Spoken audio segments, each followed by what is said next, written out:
E.W. Marlin came to Ponca City with big dreams. On October 3rd, 1941, the dream was over. E.W. Marlin died in the arms of his beloved Lyde, of a broken spirit, some say. I like to think he'd given all he had to give. Marlin was the kind of man that most people liked. He had been a risk taker and an innovator. He was the epitome of the oil wildcatter and entrepreneur. He had made and lost a fortune, but had made countless fortunes for others. Almost everyone who knew him was better off for it.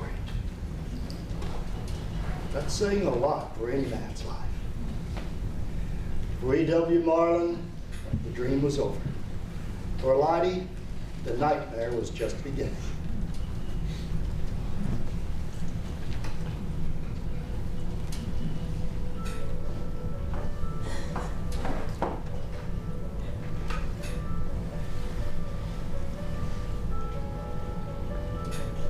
Lyde? What are you doing? I haven't seen you in ages. Not for what, Charlie? You know, I noticed that your statue is missing. Have the monks who bought the mansion moved?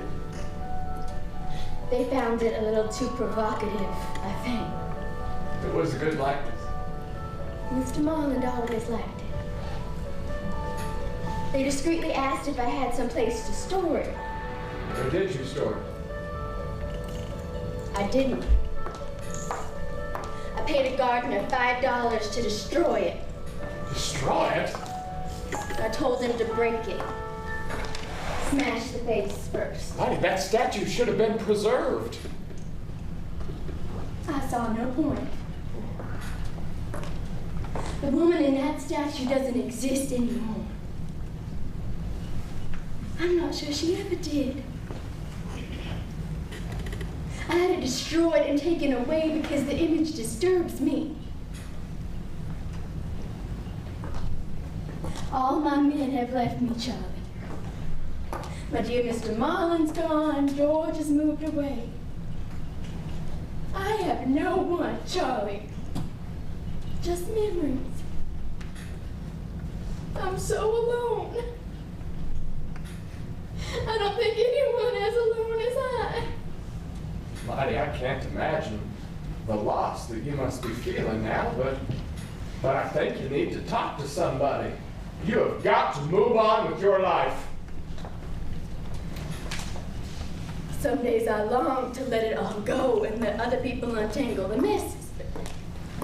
Well, that would just be one more way I failed Mr. Marlin and everyone else who ever cared for me. I'm not as brave as people think. No one can make it alone, and now I'm all alone. I'll never understand why they treated Mr. Marlin the way they did. All he wanted to do was to build jobs and to help people, but they wouldn't let him alone. They just kept coming back over and over again for their pound of flesh. Now they're getting it from me. Lyde, who are they? It's good that you don't know all that's gone on, Charlie. They tried to ruin Mr. Marlin in that last election, and they used me to do it. You can't imagine the horrible things they said about Mr. Marlin, the horrible things they must think about me. I'm leaving Ponca City, Charlie. What? There is nothing left for me here but gossip and bad memories. I just want to be left alone. And I will be. Oh, but Lyde, Lyde! And that's exactly what happened. In February of 1953, Lyde left Ponca City. She loaded up her 1948 Studebaker with some clothes, paintings, $10,000 in cash. She drove out of town and vanished for 22 years. The Saturday Evening Post wrote an article about it in 1958, but for most, Lyde Marlin faded from memory. There were reports she was seen in Washington, D.C., and New York City, San Francisco. Someone said they saw her working at a motel in Independence, Missouri, and she marched in a Vietnam War protest in Washington, D.C. No one but Lyde knows the true story of those mysterious years. No one. In 1975, at age 75, Lyde moved quietly back to Ponca City. E.W. Marlin's palace on the prairie was for sale, and Lyde helped convince the citizens of Ponca City to purchase the property from the Felician sisters by writing an impassioned letter. Lyde moved back into the chauffeur's quarters, where she lived out the rest of her life.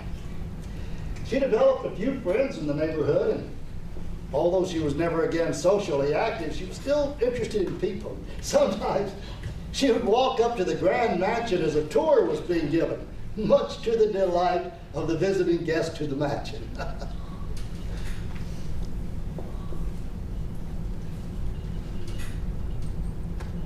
Lyde Marlin passed away July 25th, 1987, at 87 years of age. She was laid to rest next to her beloved Mr. Marlin in the family's mausoleum.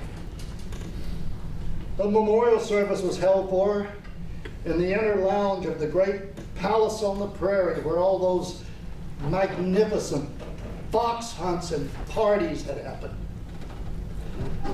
My Elizabeth was gone from me by now, having passed away the previous winter. I went to Lyde's service alone.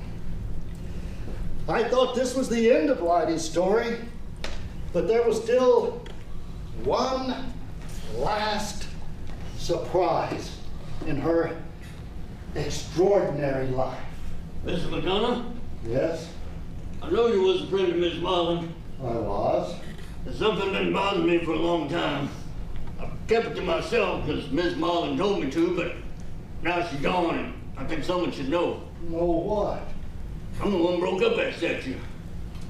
I hated doing it, but Miss Marlin said, break it. Smash the face first, then throw the pieces in the river. You're the one who destroyed her?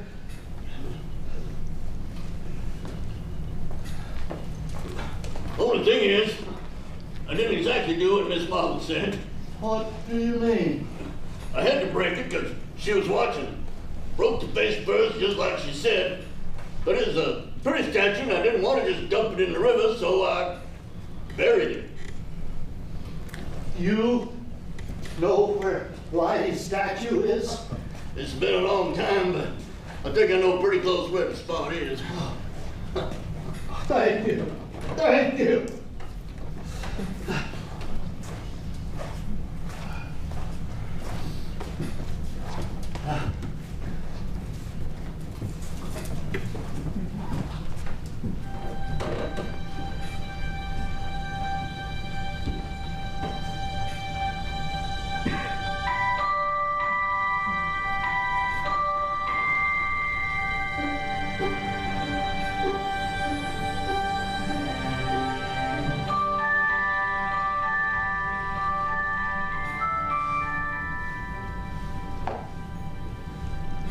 Grandpa?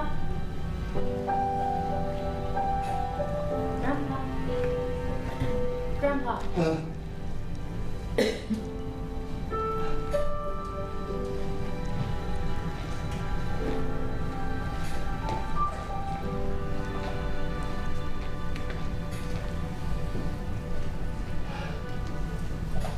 It's a beautiful statue, Grandpa.